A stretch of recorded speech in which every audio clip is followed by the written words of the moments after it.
నెల్లూరు రుచులు అభిరుచులకి స్వాగతం సుస్వాగతం. ఇవాళ నేను సింపుల్‌గా ప్రెషర్ కుక్కర్‌లో చికెన్ బిర్యానీ ఎలా చేసుకోవాలో చూపిచ్చేస్తాను. మాకు తెలుసులే అంటారా?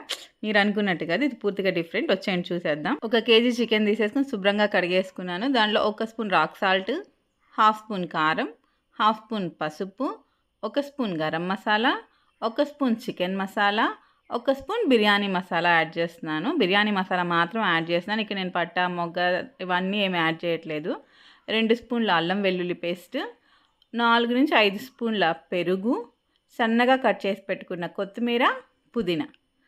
ఇప్పుడు మనము 3 టమాటాలు, ఒక పెద్ద సైజు ఆనియన్, ఒక 4-5 పచ్చిమిరపకాయలు తీసేసుకొని మిక్సీకి వేసేసుకోవాలండి. మిక్సీకి వేసుకొని మెత్తగా పేస్ట్ చేసుకోవాలి. మిక్సీకి వేసేటప్పుడు ఇక్కడ నేను ఎట్లాంటి వాటర్ యాడ్ చేయట్లేదు. ఇలా పేస్ట్ అయిన దాన్ని మనం చికెన్లో యాడ్ చేసేసుకోవాలి. ఒక 2-3 బిర్యానీ ఆకులు, 2 స్పూన్ల పేరి నెయ్యి వేసుకుంటున్నానండి. మీరు కరగబెట్టిన నెయ్యి అయితే 4 స్పూన్లు వేసుకోండి. మాకు నెయ్యి వద్దు అనుకుంటే అదే ప్లేస్లో 4 స్పూన్ల నూనె యాడ్ చేసుకోవచ్చు. ఇవన్నీ ముక్కలకు పట్టేలాగా బాగా కలిపేసుకోవాలి. కలుపుకున్న తర్వాత ఇక్కడ నేను 1 కేజీ చికెన్కి 2 కప్పులు మాత్రం బియ్యం యాడ్ చేస్తున్నాను. మాకు కొంచెం చికెన్ ఎక్కువ, రైస్ తక్కువ అంటే ఇష్టంగా తింటారు. ఇక్కడ నేను 1 కప్పు బియ్యానికి 1.25 కప్పు మాత్రమే వాటర్ యాడ్ చేస్తున్నాను. ఎందుకంటే చికెన్ కొద్దిగా కుక్ అయిన తర్వాత వాటర్ రిలీజ్ చేస్తుంది. మనం పెరుగు యాడ్ చేస్తున్నాము. సో 1 కప్పుకి 1.25 కప్పు మాత్రమే వాటర్. ఇవన్నీ వేసేసి చక్కగా అంతా కలిసేలాగా కలిపేసుకొని మూత పెట్టేసి నేనైతే 1 గంట సేపు పక్కన పెట్టేసండి. నేను ఇవన్నీ వేసిన వెంటనే కుక్ చేయలేదు, పక్కన పెట్టేసి 1 గంట తర్వాత మీడియం ఫ్లేమ్లో పెట్టేసుకొని 2 విజిల్స్ వచ్చే వరకు ఉంచాను. ప్రెషర్ అంతా పోయిన తర్వాత చూడండి చికెన్ ఎలా కుక్ అయిందో, ఎంత జ్యూసీగా ఉందో కదా. అంటే మీకు ఆ డౌట్ వద్దు, చికెన్ కుక్ అవుతుందా లేదా ఇలా కుక్ చేస్తే అని చెప్పి.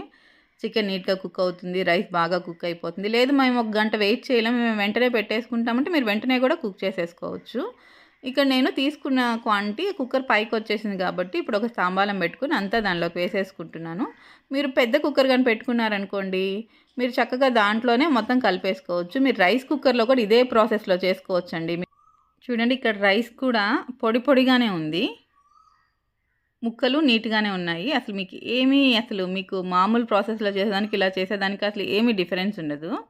ఇప్పుడు నేను కొత్తిమీరతో గార్నిష్ చేసేసుకుంటున్నాను. అంతే అండి, టేస్టీ ప్రెషర్ కుక్కర్లో సింపుల్ మెథడ్లో బిర్యానీ రెడీ. ఒకసారి టేస్ట్ చేసిన తర్వాత మీరే చెప్తారు చాలా బాగుంది అని. సో ఇంకెందుకు లేటు, చేసేయండి, టేస్ట్ చేసేయండి, ఎలా ఉందో కామెంట్లో చెప్పేయండి. ప్లీజ్ షేర్, సబ్స్క్రైబ్ నెల్లూరు రుచులు అభిరుచులు.